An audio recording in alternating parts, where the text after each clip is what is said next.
सात संगत जी, भक्ति दिखावा नहीं है। महापुरुषों,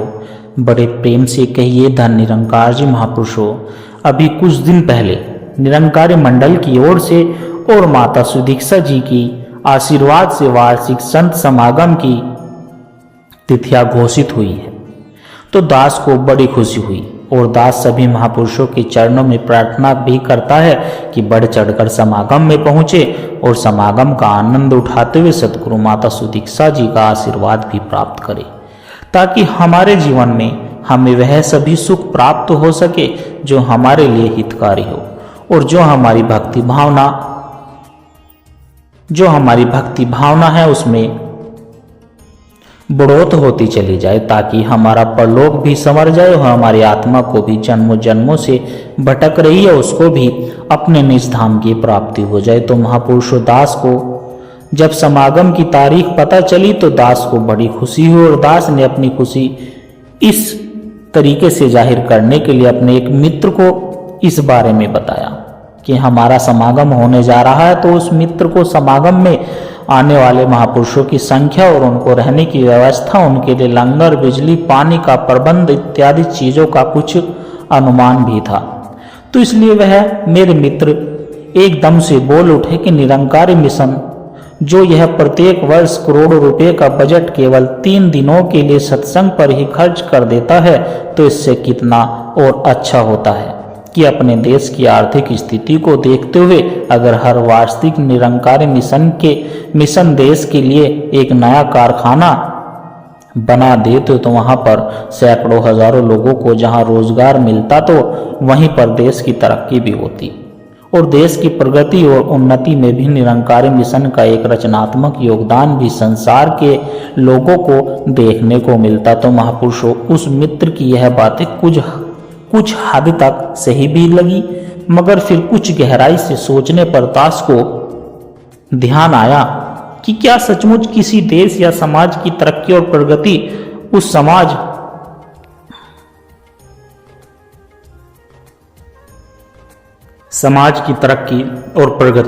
समाज में बने बड़े बड़े कारखानों से, सड़कों, पुलों, बांधों से या ऐसे ही और भी दिखाई देने वाली नाना प्रकार की वस्तुओं से ही होती है। तो अगर ऐसा होता तो इतिहास बताता कि एक समय ऐसा भी था जब हमारा अपना भी यह भारत देश सोने की चिड़िया कहलाता था, यानी तब हमारा देश हर प्रकार से एक संपन्न देश हुआ करता था। अर्थात यह वही देश है जहां का नालंदा विश्वविद्यालय पूरे विश्व में विख्यात हुआ करता था और यह वही देश है जहां पूरे संसार भर से व्यापारी अपना व्यापार करने के लिए यहाँ आया करते थे। तो संतो, फिर क्या कारण है कि हर प्रकार से संपन्न और हर दृष्टि से भरपूर हर सुख साधन और मौजूद होते हुए भी हमारा भारत देश आज विश्व की ओर आंखें बिछाए हुए बैठा है। अभी कुछ ही वर्षों पहले विश्व में अपना एक विशेष स्थान रखने वाली महाशक्ति का 9 देशों में विभाजन हुआ और आज हम देखते हैं कि वहां पश्चिमी देशों में कितने बड़े बड़े कारखाने और ना जाने कितनी और भी अन्य प्रकार की सामग्रियों का बोलबाला है। तो क्या उन देशों में रहने वाले लोगों के जीवन में वास्तविक सुख और शांति स्थापित हो पाई और क्या वहां पर किसी को भी अमन, चैन और सुकून प्राप्त हो सका? तो अगर यह प्रश्न पूछा जाए तो मुझे लगता है संतों की इसका उत्तर नकारात्मक ही होगा।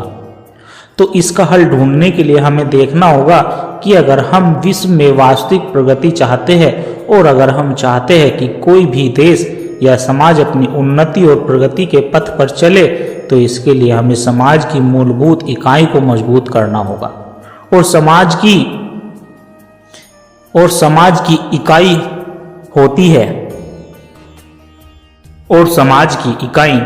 इंसान यानी मानव। अर्थात हमें इसी को संपन्न करना होगा और इसी को मजबूती प्रदान करनी होगी। दास के कहने का भाव कि कोई भी देश केवल कारखानों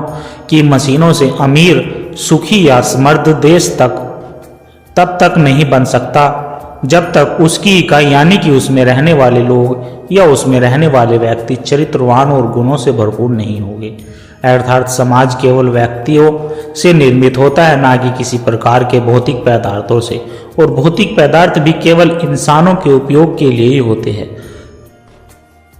ना कि इंसान इन पदार्थों के लिए होते हैं। तो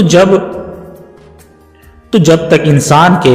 ही जीवन में सही प्रकार से निर्माण नहीं होगा, इसको सही दिशा प्राप्त नहीं होगी, तो तब तक किसी भी समाज या किसी भी राष्ट्र का निर्माण करना बिल्कुल असंभव है। लेकिन इस असंभव कार्य को आज निरंकारी मिशन संभव कर रहा है संतों, अर्थात मनुष्य के जीवन निर्माण के कार्यों को आज निरंकारी मिशन माता सतगुरु सुदीक्षा जी महाराज की कृपा से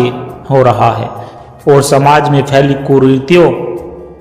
घृणा, निंदा, लोभ, लालच, जात पात, ऊंच नीच और न जाने ऐसे ही कितने अनेकों विकारों को दूर करके इंसानों के बीच प्रेम, सद्भावना और भाईचारे वाले वातावरण को स्थापित करके आज यह समागम सही मायनों में ऐसे व्यक्तियों और महापुरुषों का निर्माण कर रहा है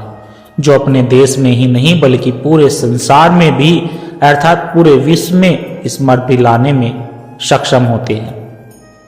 और इसी का उदाहरण हमें अभी कुछ समय पहले जब पूरी दुनिया में कोरोना का संकट आया था तो संतों तब देखने को मिला था। लोगों ने देखा कि जहां पूरी दुनिया महामारी से जूझ रही थी, लोग परेशान और हताश थे, तब निरंकारी मिशन के महात्माओं और सेवादारों ने आगे बढ़ चढ़कर लोगों की सेवा की। लोगों को रहने, खाने और दवाइयों की सुविधा मुफ्त में निरंकारी मिशन ने प्रदान की। सभी निरंकारी भवनों के अंदर मिशन की ओर से कैंप लगाए गए और उनमें भी सेवा दल के महापुरुषों ने दिन रात एक करके लोगों की जो सेवाएं की है वह भी सभी ने देखी है संतों। हम सब तो अपने घरों में आराम से चैन की नींद सो रहे थे, लेकिन निरंकारी मिशन के सेवा दल के महापुरुष तब भी अपनी सेवाएं और जिम्मेदारियां बड़े ही सहज भाव से निभा रहे थे। और तब इसी सेवा भाव की तारीफ में हमारे देश के प्रधानमंत्री श्री नरेंद्र मोदी जी ने भी बहुत ही अच्छे अच्छे शब्द कहे थे।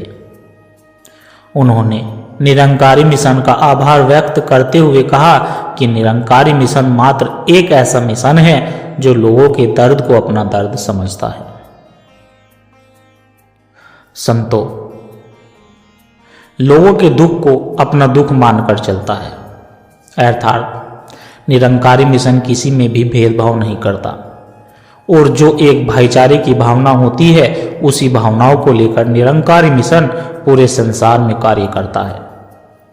तो महापुरुषों, जहां हमारे देश के प्रधानमंत्री श्री नरेंद्र मोदी जी ने निरंकारी मिशन की तारीफ की है, तो वहीं दुनिया के और मुल्क भी है जो यही मानते हैं।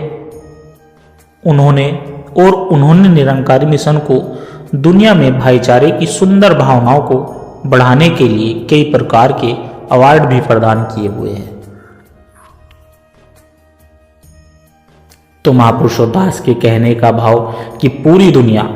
यही मानती है कि संसार में सुख और शांति का वातावरण अगर कोई स्थापित कर सकता है तो वह है केवल निरंकारी मिशन। क्योंकि संतों, यहाँ पर एक को जानो, एक को मानो, एक हो जाओ वाली भावना को लेकर कर्म किया जाता है। तो महापुरुषों, अब अंत में दास बस इतना ही कहना चाहता है कि व्यक्ति के निर्माण का कार्य ही परमात्मा का कार्य है और यही रचनात्मक कार्य भी है। अर्थात इस प्रकार से निरंकारी मिशन की यह समागमों की श्रृंखला देश की प्रगति में विशाख सिद्ध हो रही है और इसी के कारण इंसानों का कल्याण भी हो रहा है। तो महापुरुषों दास इन्हीं शब्दों से आपसे इजाजत चाहता है। बड़े प्रेम से कहना धन निरंकार जी। और दास आशा करता है कि दास के द्वारा कहे विचार आप सभी संतों को अच्छे जरूर लगे होंगे। अगर अच्छे लगे हो तो वीडियो को लाइक करें, शेयर करें, कमेंट बॉक्स में धन निरंकार जी लिखकर दास के चैनल को सब्सक्राइब करें और अपने विचार साझा जरूर करें। और प्यारे संतों, एक छोटी सी अरदास और है आप जी के चरणों में। अगर इन विचारों ने आपके दिल को छुआ है, अगर आपको आत्मिक शांति का एक कण भी महसूस हुआ है,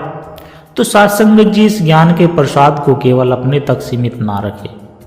इस प्रेम के पैगाम को आगे औरों तक भी पहुंचाए। क्योंकि संतों, एक दिए से ही दूसरा दिया जलता है। जब हम इस सत्य की आवाज को और रूहों तक पहुंचाने का माध्यम बनते हैं संतों, तो यह भी निरंकार की एक बहुत सुंदर सेवा ही होती है। और इस ज्ञान की धारा से, सतगुरु के इन विचारों से निरंतर जुड़े रहने के लिए आप हमारे इस सत्संग के डिजिटल परिवार का हिस्सा बन सकते हैं, ताकि संतों जब भी कोई नया विचार साझा हो वह आप तक सहज ही पहुंच जाए और हमें एक दूसरे के विश्वास से बल मिलता रहे। सतगुरु हम सबके छोटी छोटी सेवाएं स्वीकार करे और संतों दास को भी यह आशीर्वाद दे कि हर रोज दास आप जी के चरणों में ऐसे ही सुंदर सुंदर प्रेरणादायक कहानी विचार लेकर आता रहे। साथ संगत जी बड़े प्यार के साथ कहना जी, धन निरंकार जी।